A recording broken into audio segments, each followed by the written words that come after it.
Welcome, everybody. This is our Valentine's Day celebration, and I've been really looking forward to it. I woke up this morning with lots of thoughts and lots of uh, poems and images, and I'm going to share a few of them with you to sort of start us off.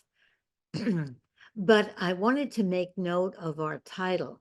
What do we want the word love to mean? And of course, that is the way that Jane Genlin says that words are pointing to something. They don't have any meaning in themselves.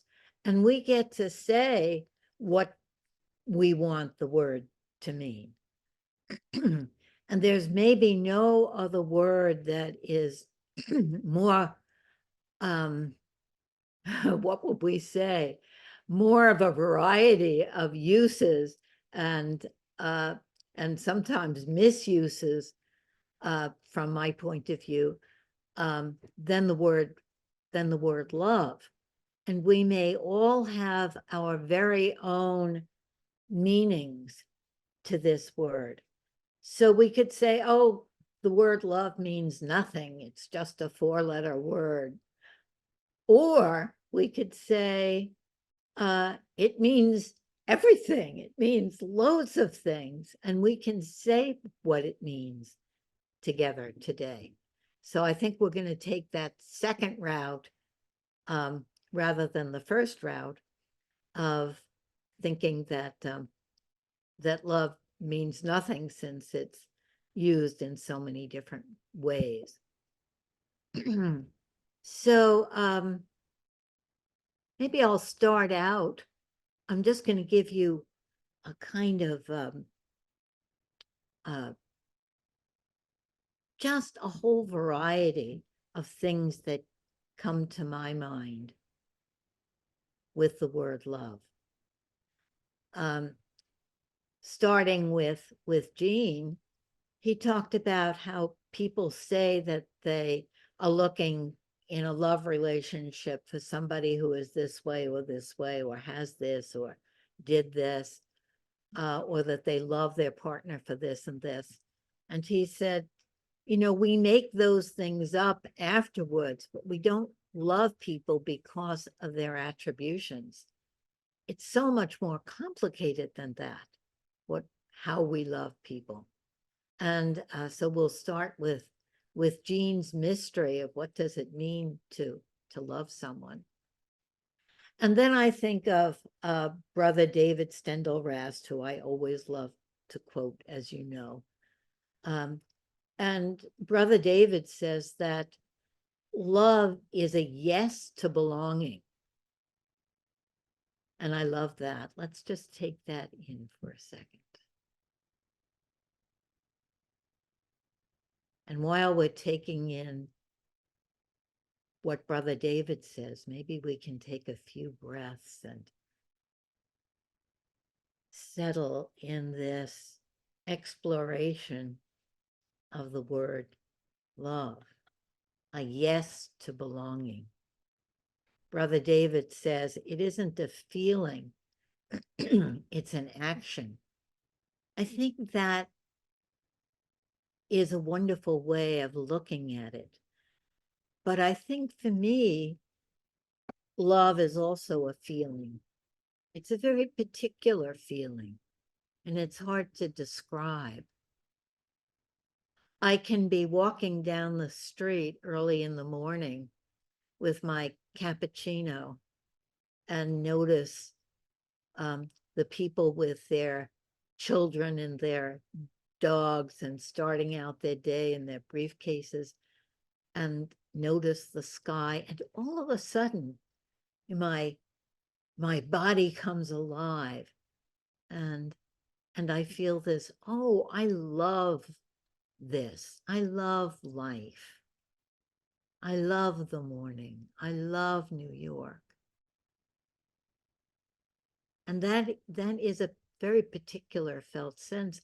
And of course, that's very, very different than the felt sense that I have when I've just completed a mixed media art piece and I look at it and I say, oh, I love that part right there. Wow. But it has something to do with a deep appreciation, I think, for me, and a kind of, I don't know, shot of adrenaline. There's a kind of excitement in that feeling. Let's see.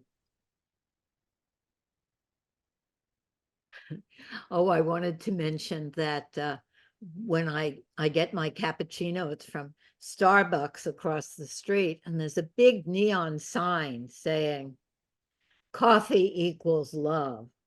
So that's a whole other definition, right? I don't know if you people have seen the movie Babette's Feast. There's another one called Chocolate. And those movies show in such delicious detail how love is food, that we often will love someone by feeding them. And Valentine's Day tradition, we give people candy, and I had fun picking out candy for people. But love is this expression of deliciousness. Fiddler on the Roof, that is an old movie from that play.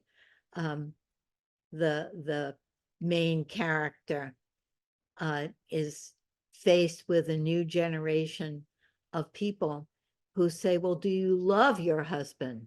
And she has this wonderful song about, do I love him? I cook for him, I clean, and you're asking me, do I love him?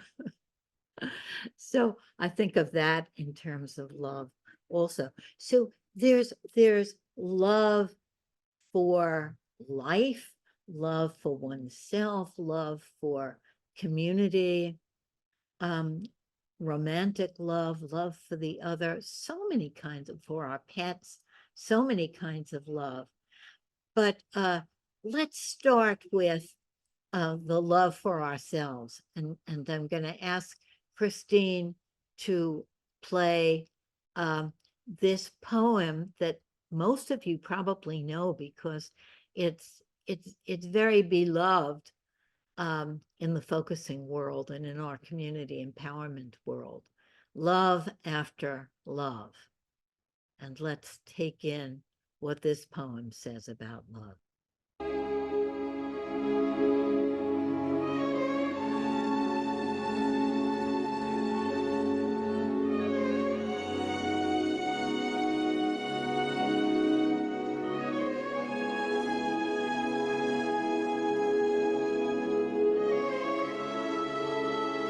Love After Love by Derek Walcott. The time will come when with elation you will greet yourself arriving at your own door, in your own mirror, and each will smile at the other's welcome and say, sit here, eat. You will love again the stranger who was yourself. Give wine, give bread. Give back your heart to itself, to the stranger who has loved you all your life, whom you ignored for another, who knows you by heart. Take down the love letters from the bookshelf, the photographs, the desperate notes. Peel your own image from the mirror. Sit. Feast on your life.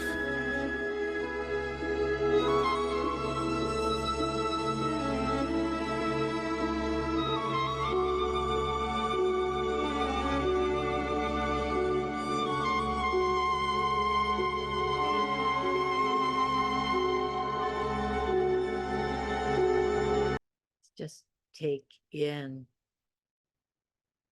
I love that line, that last line. Take down the desperate notes,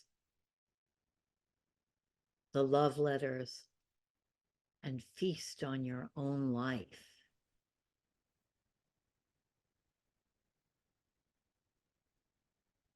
I have a song for you that I'm going to play that if we mute ourselves, we could sing along with it.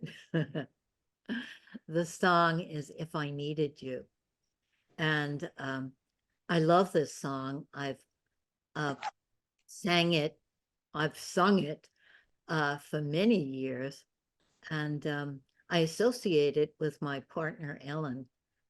And Ellen hates Valentine's Day. She calls it Bah Humbug Day. If somebody could translate Bah Humbug for those who might not know that idiom. Anybody have a translation?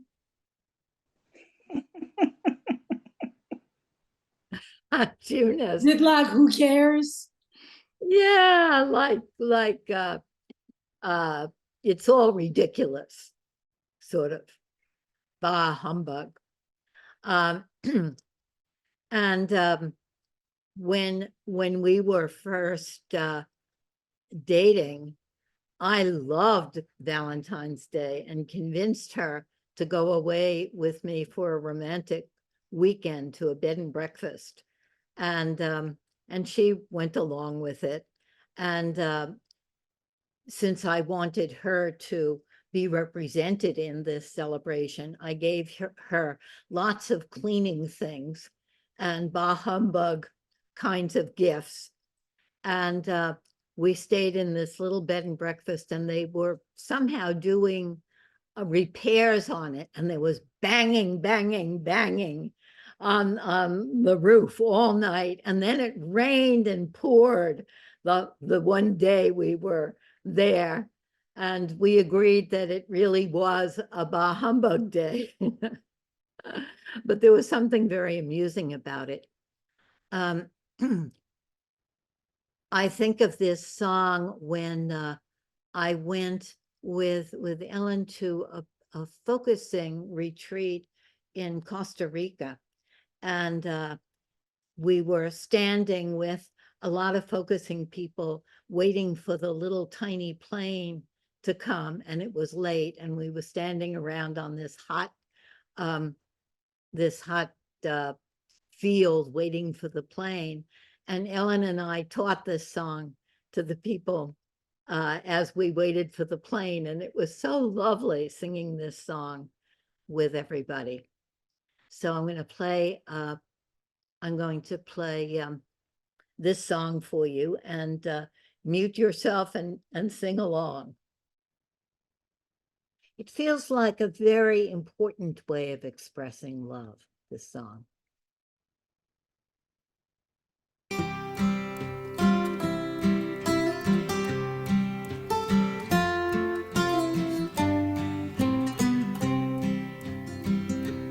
If I needed you, would you come to me?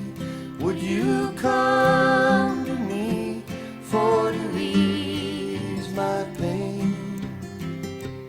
If you needed me, I would come to you. I would swim the sea for to ease your pain. Well, the night's for long, and the morning's born, and the morning's born with the lights of love, and you'll miss sunrise if you close your eyes, and that rain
since I showed her how to lay her lily hand in mine. Who could ill agree? She's a sight to see, a treasure for the poor to find. If I needed you, would you come to me? Would you come to me for to ease my pain? If you needed me, I would come to you. I would swim the sea for to ease your pain.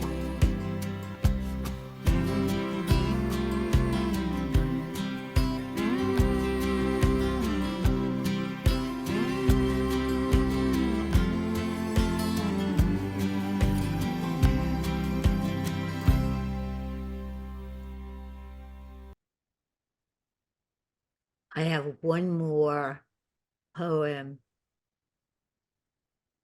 to share with you. And this is a poem that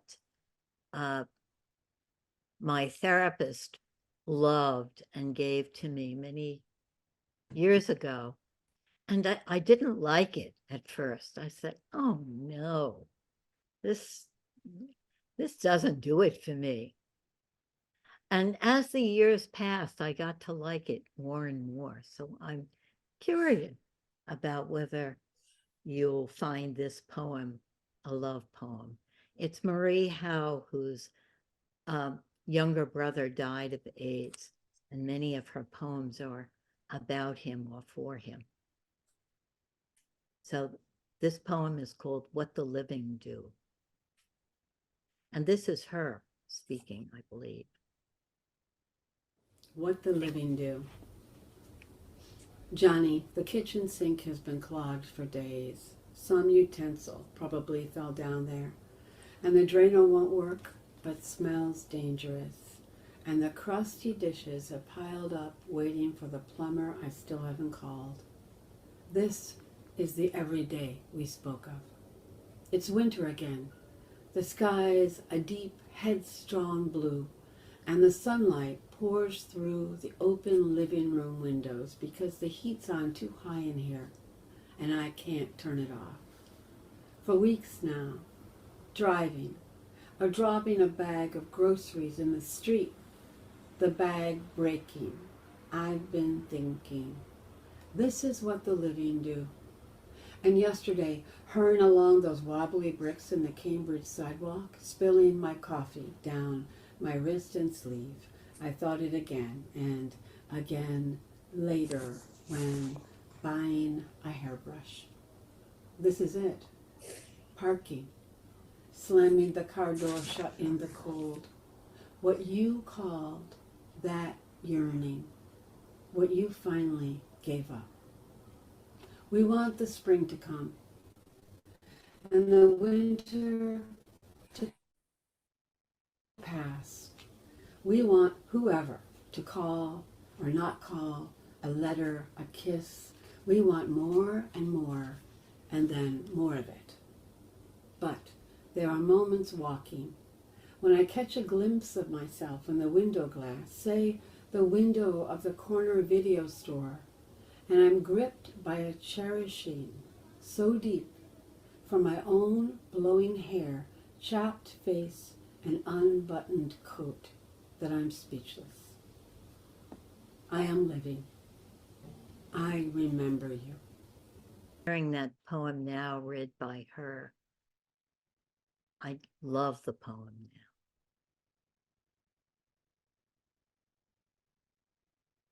So let's take a couple of breaths. Ah, a lot to take in, and you have lots to offer too. So I'm just starting us out. Any comments or offerings? This is now all of us together, and I think Pauline, you are going to welcome people and tell them about Dorothy. Yeah, thanks, Lynn. I hope I can be heard all right. Yes, certainly an awful lot to be taken in. It's almost the resonance brings us into just what you were sharing, Lynn, or your interpretation. And certainly this morning, I was looking at an artist, and it was her sense of loving what she had put down on the page. And she was really encouraging participants kind of to love the mess and what didn't look nice. And it was, I got a sense of well, God, I can live my life like that as well. It doesn't have to be just beautiful. I can love the parts that I hate, and that certainly brings me into the excitement of maybe even owning an identity of a resonance of love. It's that the world certainly needs more love, certainly needs more love, and maybe as a healing force. So I'm going to sort of, maybe for me, just for now, it's almost like calm down, just calm down, Pauline. Bring yourself here. And I mean that in a respectful way to whatever is in me, but it's also to respect the other, so there's 27 of us here. And yeah, I just want to mention Dorothy as well. Dorothy always reads our poems in the end, and she has surgery this morning, or she has a medical appointment. So anyways, just sending love to her in that way, remembering her. Because I'm sure she's connected at Help the Helpers. So when I say calm down, I really mean that. It's like the whatever is stirring up in the world, and I what you said, Lynn, about Brother David, love is yes to belonging. Certainly feel I belong to Help the Helpers because I want that space. That space is kind of certainly after last week's I don't even call it a workshop, last week's meeting, it's the feeling of that we're creating something as a collective, and it's safety. And it reminded me of maybe focusing attitude, it's the unconditional positive regard, the respectfulness. So in that way, it's like we know how to love. We know what it feels like. We absolutely know what it feels like.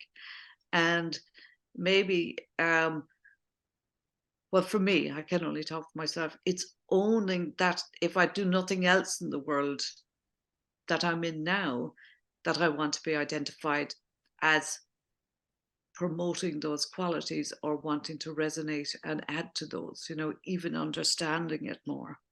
So for me, welcoming you is kind of like, an awful lot of the language, I don't understand that anymore, because there's me, and then there's Barry and Liz and Gray and Roberta, Liz, and it's like we're each contributing to this collective that's here and now. It really is now, and maybe that's the only thing that I can experience is now, when I slow myself down enough to receive what's alive. So just a few, maybe, a few moments, actually, I realize how my resistance to slowing down enough, maybe to be seen and then to see, so I've got to really just pause and really invite. Well, invitation is all the words kind of seems like they can have new meanings. So it's invite you to meet yourself, like that last beautiful poem, that what the living do. And that I certainly want more and more of it, a letter and a kiss. and lots more of that during the day, and even the sunshine. And it does seem that we know how to do this. We know how to do this. And that's collective. I know how to do this, but I don't really trust it that much because of all of the myths of what we have to give up and what we have to give in exchange for love, and how we get betrayed in love, and how we hate love. I mean, the visceral, I just like, oh no, not again. Do I have to go out and open myself up? And that's only me in one of these 28 squares, you know. We all have our experience, whether we call it love or hurt or that.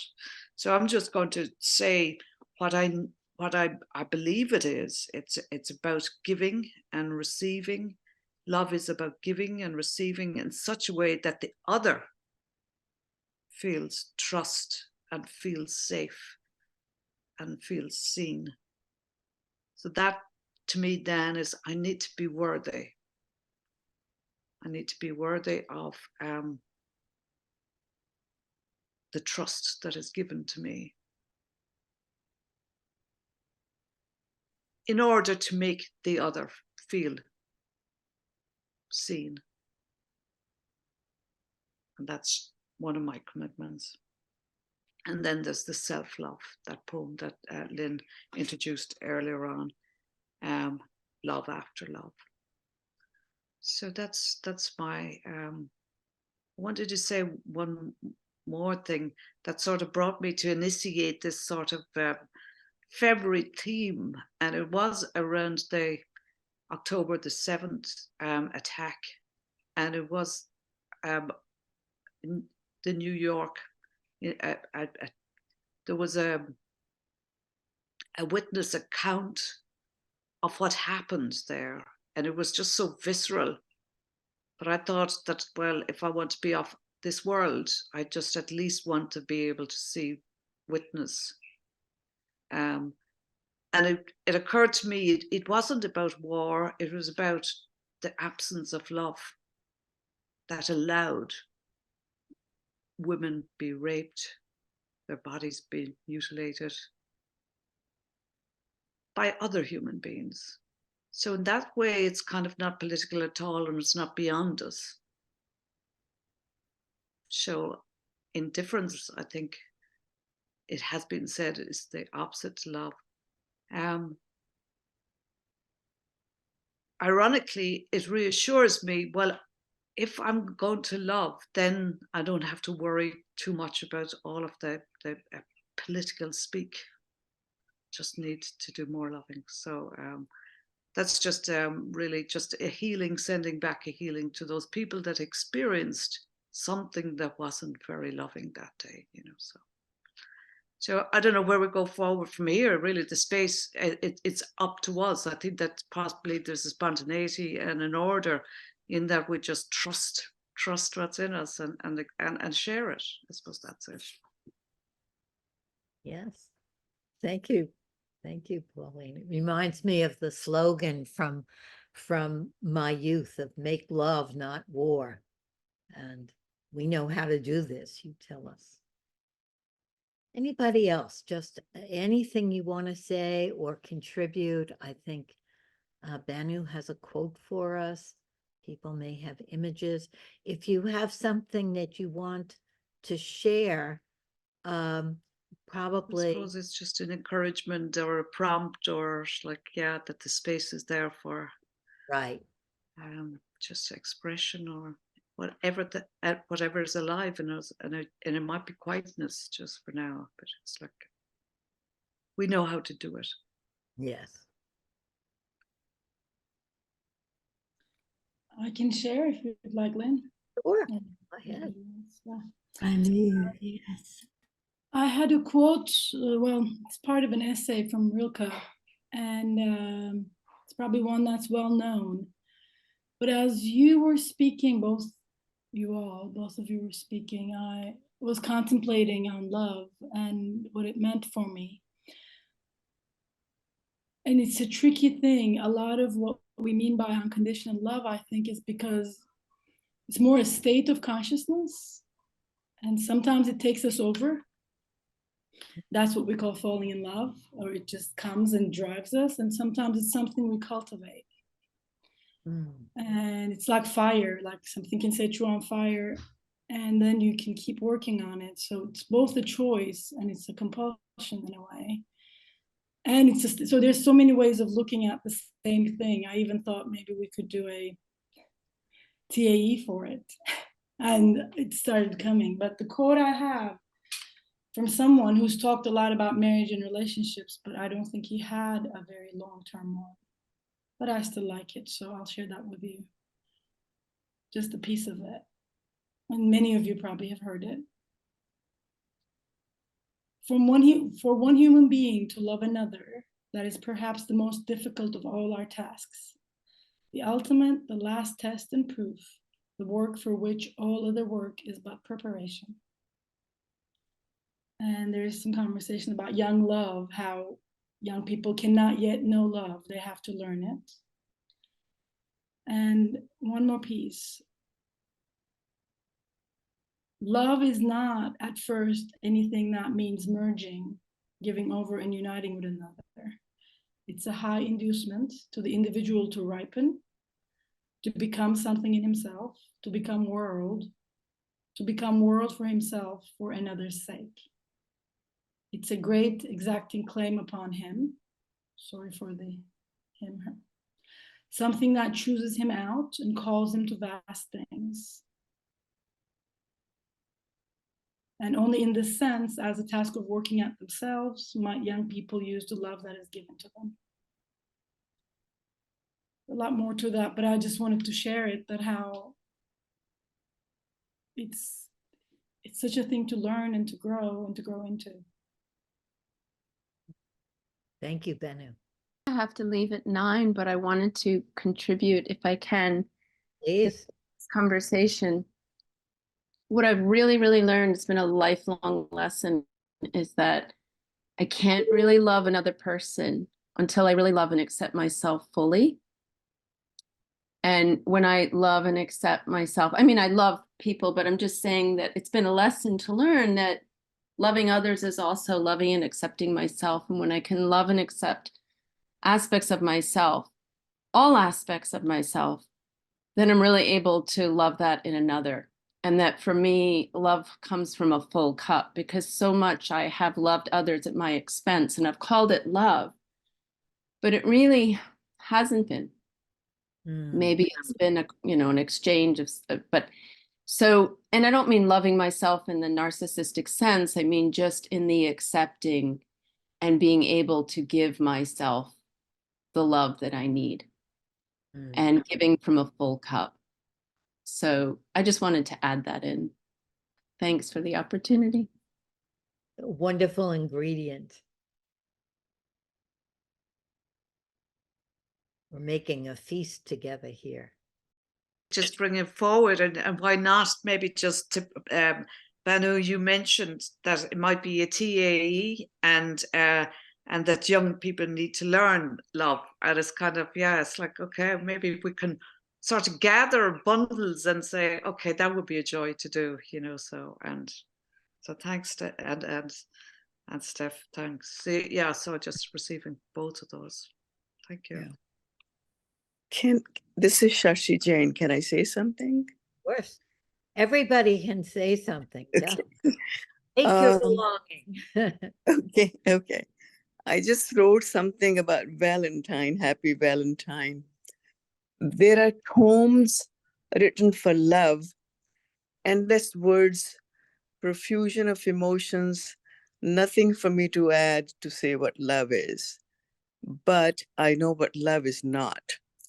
Love does not have disappointments, expectations, needs to hold on to, fear of letting go.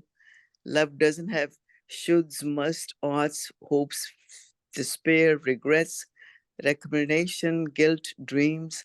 Love doesn't owe, love doesn't lend, love doesn't borrow, love doesn't own. Love is not limited by time, space, or person. Love doesn't have an end. I don't know what love is. It is beyond definition. I know what love is not. Happy Valentine.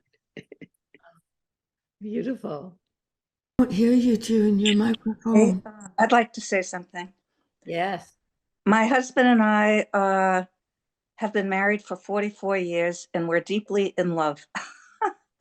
Wow. Yes, it's wonderful. And so that's one kind of love. And then I want to say that in the morning, I am awoken by the sound of parents bringing their little children to the school that's up the street from me. And I always run to the window because that is such a precious form of love, to see the parents holding their little children's hand as they take them to school. And having been a parent, you know that in that love is love in the moment, and also love at the thought, I'm going to have the day to myself. Yeah. So you see all of that in that moment, and it's very, very precious. Anyway, all right. Thank you. Yes.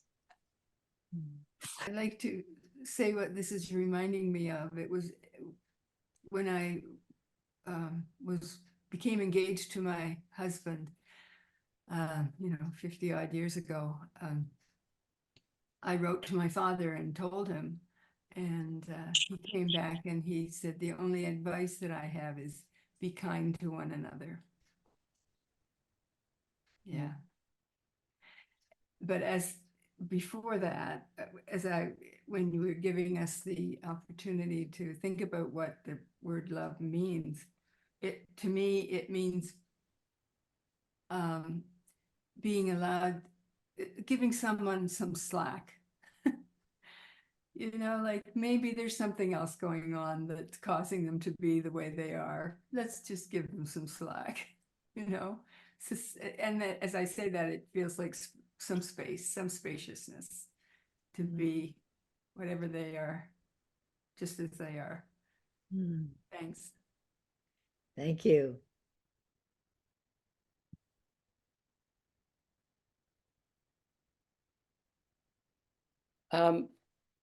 Morning, everybody.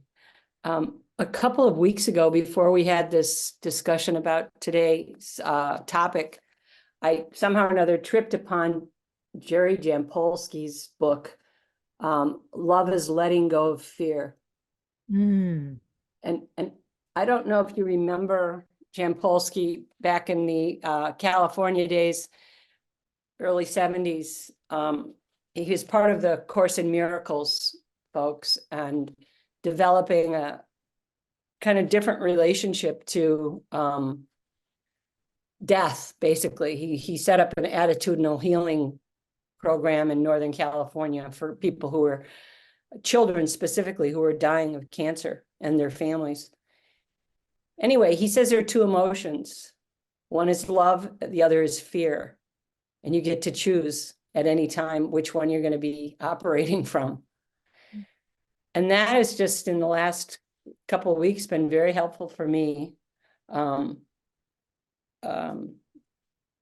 Because, as we approach this time of, in this country, the concept of a Valentine or a lover or someone who adores you or wants you or thinks you're, the cat's pajamas. That's that feeling of being chosen. And it reminds me, I go back to that moment that I actually came out of my mother's womb, and I can imagine all of you have that, even though you might not remember it, but just imagine that moment, when you're actually there and you're either seen and loved and been waited for and longed for, and you're going to be watched over, and and you develop this concept that this other person is attached to you and needs you and wants you, or they don't, or they're not that keen on it. They put you down and they walk away, and they're not really all that. They kind of forget that oh, that's right, I brought somebody into the world. Especially if there's a whole bunch of other people in the world, which is what happened in my life. I had many other siblings before and after me. So I've had to learn that love is letting go of the fear of not being seen. And I typically don't allow humans to be the ones to do the seeing for me. I love that, you know, Pauline talked about the light. You know, Lynn brought in the notion of the children playing and the sounds of life and the pleasures of life. Like who sees you? What sees you? Do you feel seen? You know, do you feel like you belong? It's okay for you to be here because you're experiencing all these great things. And that's yeah, that's for me, that's what love is that sense of knowing that I get to choose love and not fear. Not that I, you know, but to know that I'm here and that I'm seen. Thank you so much.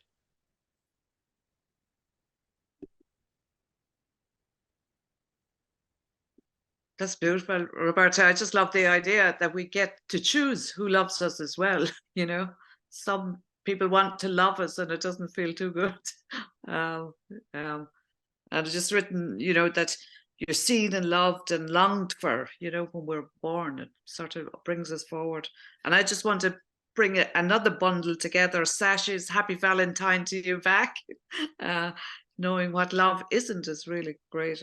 And Mary Ward's, be kind to each other, and just that sense of the your husband 50 years ago and your dad saying that, and just June's laughter and the children and just being loved by her husband was a real sense of joy. Just hearing we're loved. I really felt that you're in love, June. So I'm just bringing those bundles forward, just because I can. So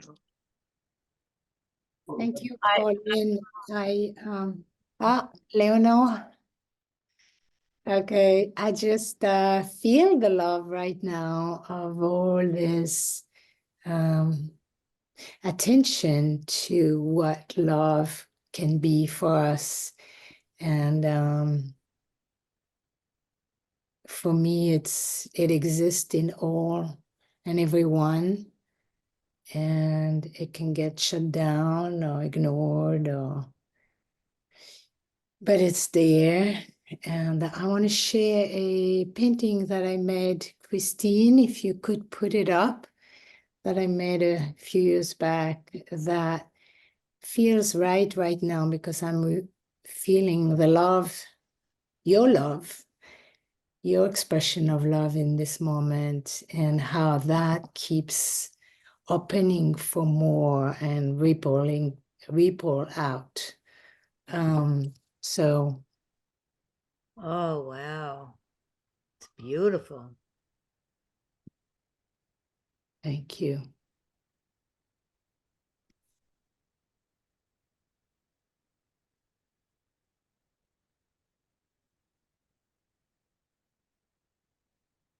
Love is taking flight, it feels like in this picture.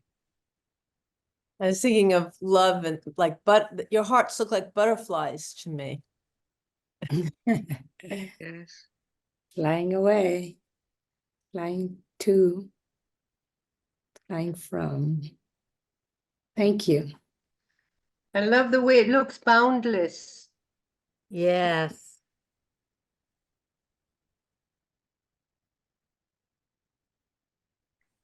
And so free. There's no order in it. Yeah, and it feels a takeoff as much as it feels as a landing. Yeah. Depending on Yes. how you decide to look at it. Yeah. Yes. Yeah.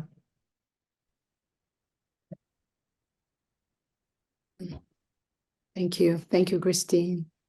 All different sizes and colors and positions, and it's all in motion. It's not at all. Right. Trying to touch other people too, to touch others. Right. Like it's all coming from the heart. Yes. Yeah. Very good, Lenore. Thank you.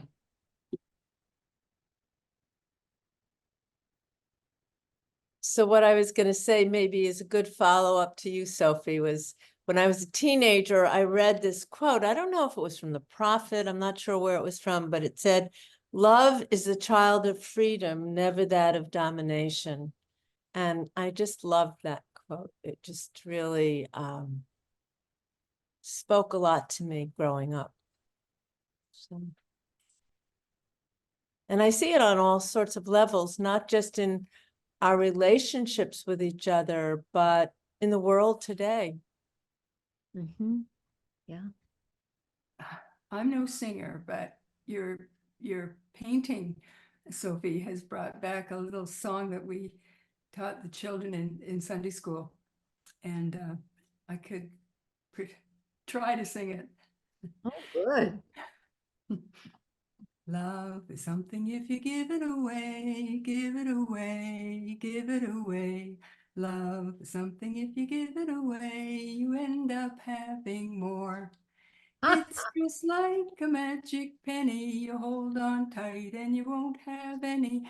Lend it, spend it, and you'll have so many, they'll roll all over the floor. Oh, love is something if you give it away. That's how it went.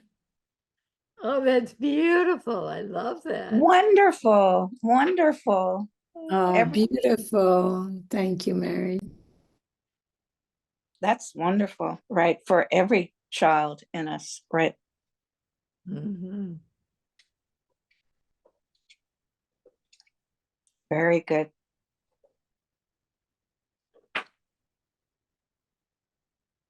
Hmm. Hmm. I love our ability to pause and to take in and to give people a chance to see what they want to say or bring. Hmm. Hmm. I'd like to share a quote. Read it. This is a quote. Hang on, gotta catch it. Okay. That oneness is the true feeling of who you are. You are not the personality or any particular aspect of essence. You are the whole thing, including emptiness and space. And you experience everything in complete harmony. When this happens, there is a sense of intimacy, an exquisite personal intimacy, the feeling that you are you, with nothing excluded, nothing rejected. You also feel that you are both a person and a universal existence. That what is personal and what is universal are completely harmonious and can coexist. When your whole organism is in harmony on all its level, there is no conflict. The expression and radiance of that harmony is love. You become a channel of love, a manifestation of love. You feel completely yourself and not separate from anything. It is possible to be you, completely you, and not separate from the other at the same time. This is the action of love. The action of love is tonight to reveal the connectedness. A loving person doesn't love you. A loving person is love. Love isn't given, it overflows. It's not even your love, it's everyone's love interacting. Love emanates from us like the scent of a rose. Mm. I think that's so rich. Thank Mm. you. Thank you, Joe. Very beautiful. Let's have one more person, and then we'll have our breakout rooms. In responding to what was said earlier, the need to love ourselves is such an important component. to being able to be more open to loving other people. And I think that I've become better able to love deeply through as my life has gone on, and I've become better able to accept and love myself as I am. Even though there are qualities that I'm not so crazy about. But I have more to offer to others, whether it's my family or especially my husband. And I think listening to one another and coming to know, recognize, and accept the other fully. Just getting to know who they are and getting is a big piece of loving another. The listening, the hearing, the accepting, recognizing and accepting one another, and just being able to be together, imperfect creatures as we are.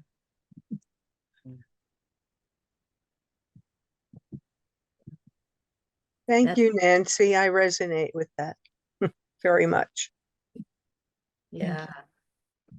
And that's a wonderful last contribution for the moment. Of course, we'll come back at 9:30 and there'll be more.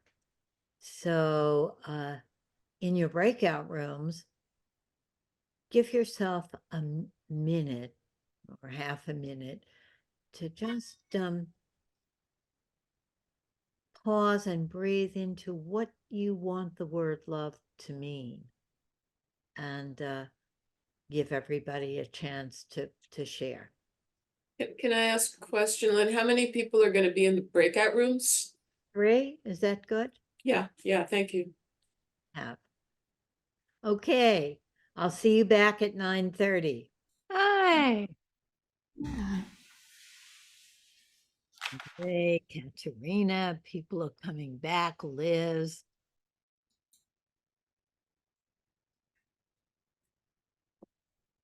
Welcome back. Yeah. I'd like to share something. Please. Do you see it? Uh-huh. Yes. It So says, that was from Petra, and I'll read the poem that goes with it. oh, great. Maybe I'll just read it and put it in the chat. I put it in the chat already, actually. Earlier in the chat. And there's a Spanish translation, so hopefully somebody will read that. It's by Petra Andreev, who is here today. Find a better world. Do you want to see it at the same time? Would you like that? Yes. Good. Where is it? I just go like this and here. Now do you see it? Yeah. Implying a better world. Implying a new world is at dawn. And at its threshold, all we can do is to make space in ourselves for what is being implied. All we can do is to not know who we are to become, and to stay prepared for enchantment by ourselves and by the world that is coming, and to entrust transformation.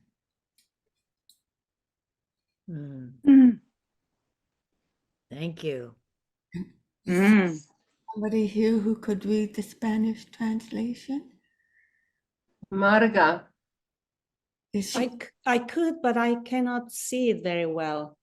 It Okay. kept coming in and out of focus. I don't know if. Put it again in the chat. Yes, it was in the chat for, go find. Oh, somebody put lots. Oh, What's the name of the poem? Implying a better world. Okay. It's in the chat in Spanish. Yes, yes. Oh, in the chat.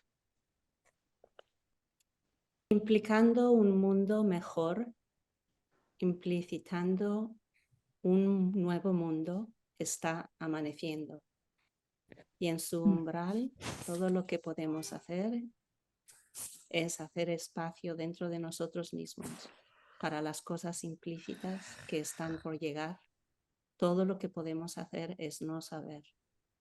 Es quienes nos convertiremos y estar preparados para quedar sorprendidos por nosotros mismos y por el mundo que está viniendo y confiar en la transformación. Beautiful to hear it in Spanish. Thank you. Lo único que podemos hacer es no saber. It's beautiful. The only thing we can do is not know. Wow. Not knowing is a big thing. To allow ourselves. Not knowing, right.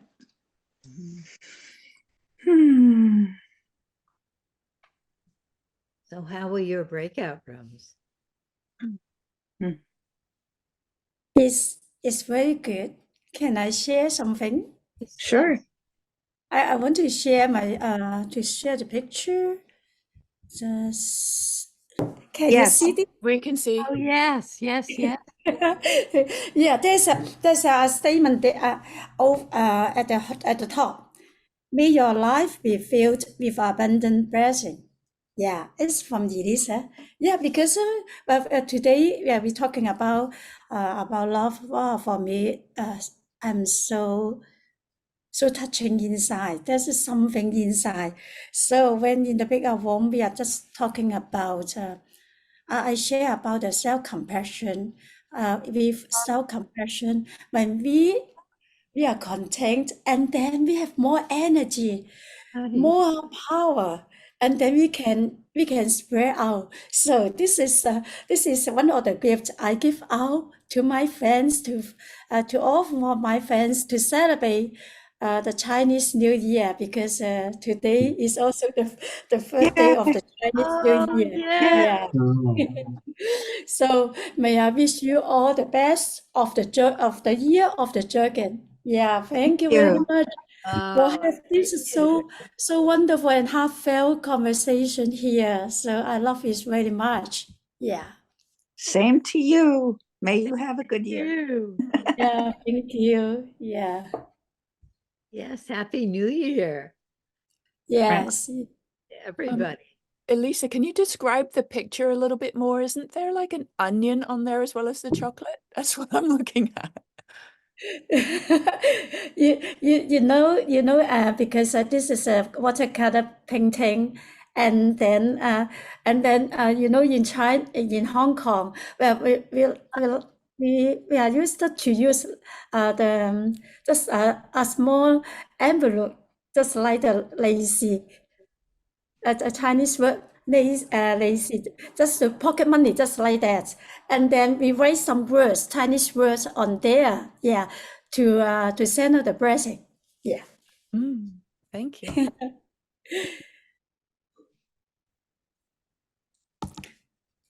Yeah, so I think that love is so simple.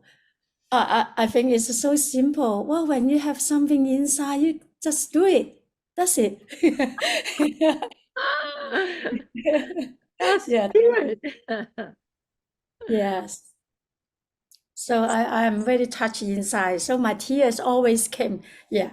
Yeah, because of a touching, touching in my heart. Yeah. Yeah, I felt the connection and also the love here. Yeah. Thank you for your listening. feel your love so clearly.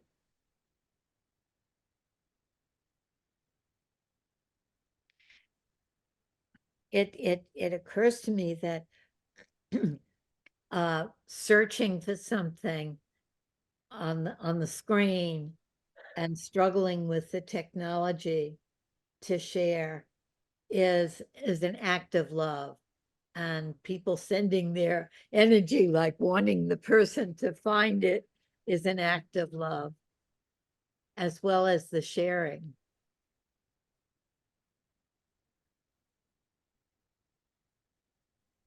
Hi, Can I share? Monica. Oh, Yeah. thank you, Polly. So this picture that I put in the chat is depicts a lady's garden as you come down into the village where I live, and she has a corner garden and with a white picket fence and pink roses and full of flowers. And I spoke to her one time and she said she wanted that garden to be, she wants her garden because it's the first thing people see when they come down into the town. So she wants them to feel welcome. It's a welcome garden.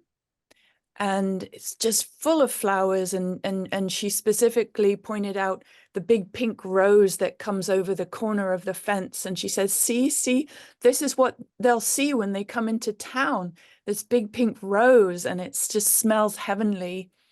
And then she started talking about the yellow-hooded orioles, the birds that come once a year, and they come in at I forget what date she said that they come, but they leave on around the 6th or 7th of September.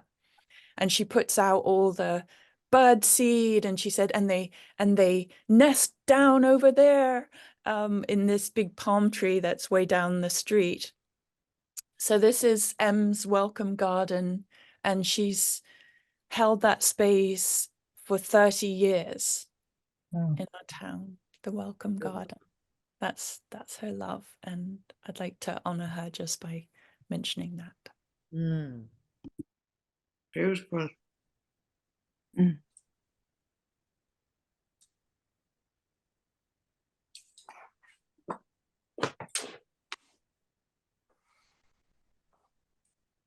Thanks, Monica. I'm not really sure what I'm doing. It just sort of like bundles, maybe bundles of joy. So I want to put M's. It's almost like bringing something to an altar, just without religious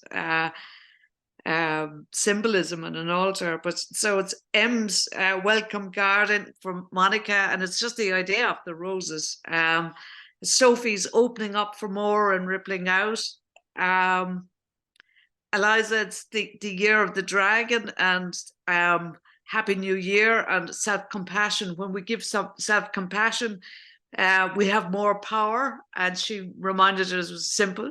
So, and Lenore is a child of freedom. Love is a child of freedom, not domination. And Mary Ward gave us that beautiful song. I'm so glad this is recorded. We can go back. Love is beautiful, and it's like a bright new penny. And then Nancy talked about recognition and acceptance. And the beautiful Spanish, it felt like a prayer to me of Peter's implying, read by Katharina, and the Spanish translation by Margot, and then Joe's expression of radiance, that we're not loved. So it's really just bringing all of that, bundling it up in some way, just bringing it forward. So I hope that I haven't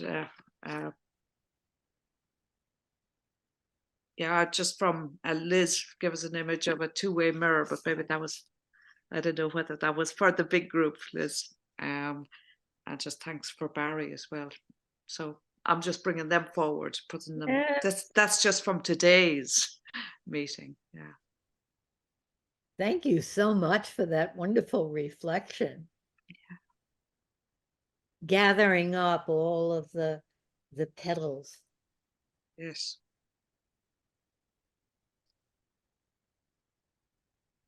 Well, it's time to stop, and that went by so fast. And next week, I think we're going to have Monica presenting a, a wonderful new way of dealing with conflict as part of our February relational programs. And so we'll see you next week.